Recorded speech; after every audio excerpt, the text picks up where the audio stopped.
provide the communications, Walkie Talkies and mobiles for the Cherry Blossom Parade. And still today, the people who actually run the parade don't have communications. In other words, the downtown JCs. In other words, walkie-talkies work better than cell phones because a bunch of people could hear at the same time. So we did it with 3 simplex frequencies on 2 meters. One simplex frequency was for the formation part of the parade, which was from 3rd Street to 7th Street and from 8th Street to 7th Street. So the actual come together of the parade was on 7th Street. And there was a JC for each of the divisions. The divisions were dependent on whether they had tires or not. If they were a band, they were just on the between Madison and Jefferson, just on the grass between it. If they were walking, but if they were had wheels on, then they were on the road Jefferson, Madison, or the bigwigs were on Constitution Avenue, and the cherry blossom princesses that rode in the back of convertibles, they were on Constitution Avenue. So there was at least a half a dozen different divisions based on that, and therefore there was somebody at intersection of Madison and 7th Street getting this group together, and then somebody at Constitution and 7th Street where the actual parade started, so that those cherry blossom princesses on Constitution Avenue from 7th Street down to 3rd Street fitted in. And each year we had a fellow that either had a motorcycle or a bicycle, because there was the head of the formation of the parade that was going around to all these places.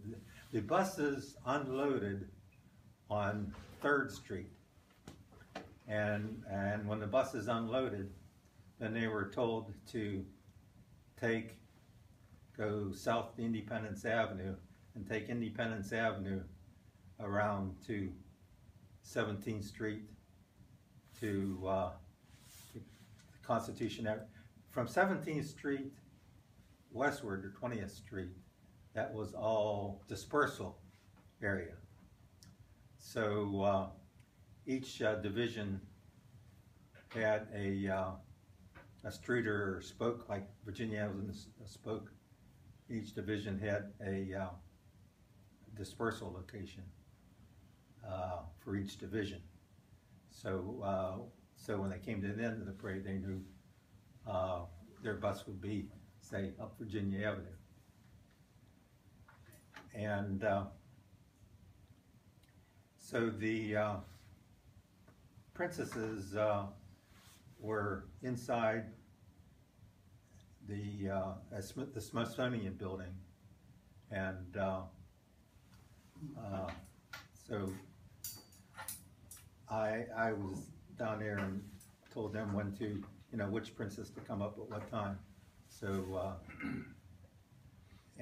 when all the princesses were outside, then I helped out the guy at the 7th and Constitution, the actual official start of the parade where everything's together, and go up Constitution Avenue. So Then on another simplex frequency, there was a few guys that we didn't have that many handy talkies back then in 1970. So there was a few mobiles, like one at 8th Street, 9th Street, and 10th Street. And those guys had the responsibility of, they had the parade line up in front of them, but there's last minute changes, like units that didn't show up or for some reason just were out of order. So it was up to them to radio to the reviewing stand the changes in the order of the parade. So that was the second frequency, and the last frequency had to do with dispersal. And so when the buses got from 3rd Street to the dispersal area, those bus drivers didn't know where they were. So there was a lot of straightening out to do there also.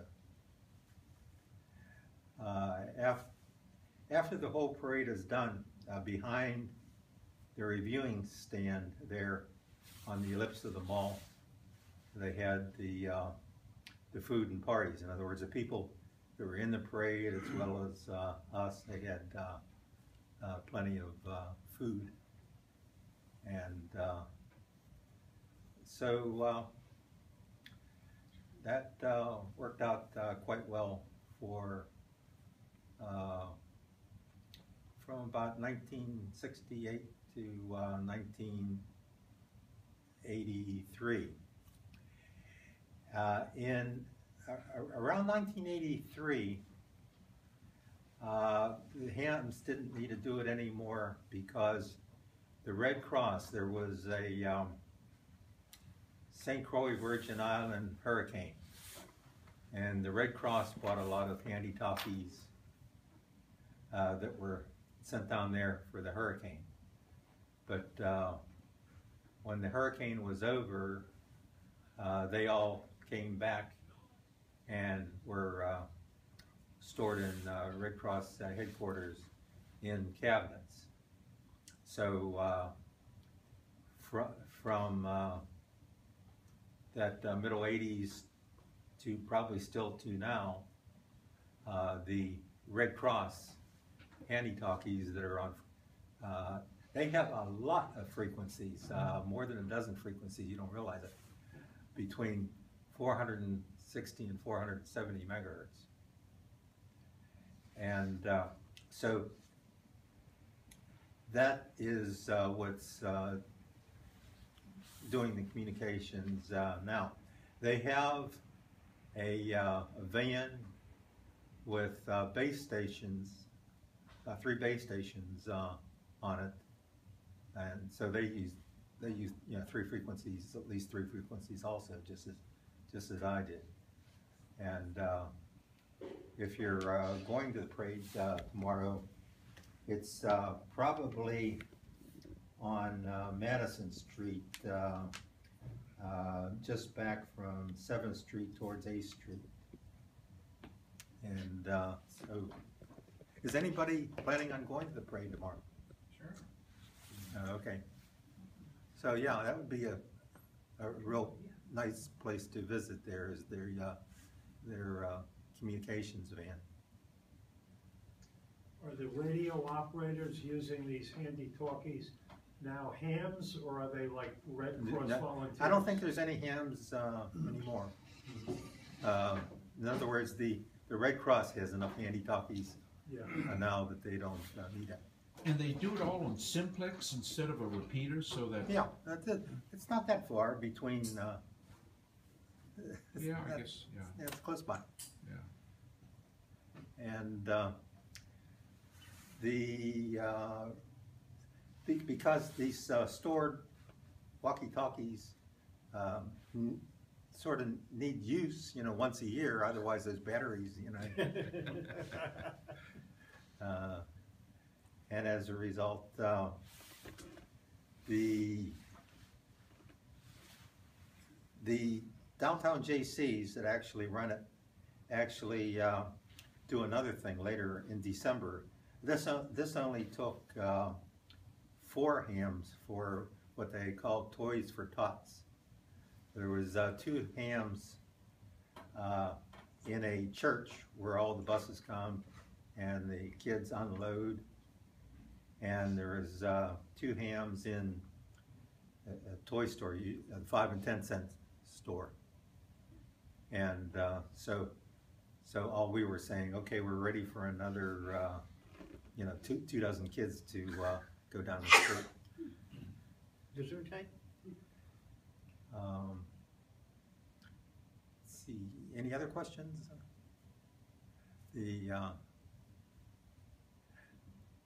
So luckily, there was always at least one ham.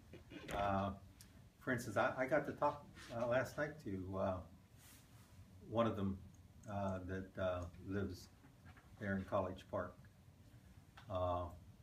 His call now is W3CB, Cliff Midori. That's his new call. He used to have another call letter. And so he had a motorcycle, and he remembers that on his motorcycle, he had a TR-22. That's, you know, not a handheld, but that's a little radio, and he made a bracket for it. But he says, boy, it's a good thing he didn't have a quick stop, because his thing would have stabbed him. So yeah, during all those years, I was working for NASA, Goddard Space Flight Center, and so I only moved for Virginia after the next job downtown was for the Department of Justice, doing the mobile, portable, and repeater and consoles for the U.S. Border Patrol stations all around the Canadian border and Mexican border. Bill, there used to be an organization called NCAC, National Capital Amateur something or other. There was a coordinating unit for actually coordinating ham clubs to support activities in the DC area. Were they in any way involved? Now that's kind of newer. That probably NCAC didn't start until the Red Cross took over things. So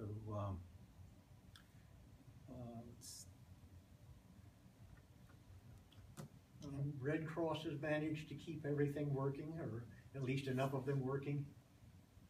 yeah, you know, down during Katrina, I volunteered at the Red Cross headquarters, getting antennas ready, putting connectors on coax, because during Katrina, again, the hams down in Louisiana, Mississippi, Alabama did it for the first few days, but then the stuff from Red Cross, they had a base stations on 46 megahertz, 46 point something megahertz scattered around, and those communicated probably by satellite through, so that at Red Cross headquarters they could you know, talk to each of those people down there during Katrina. Okay. Thank you, Bill.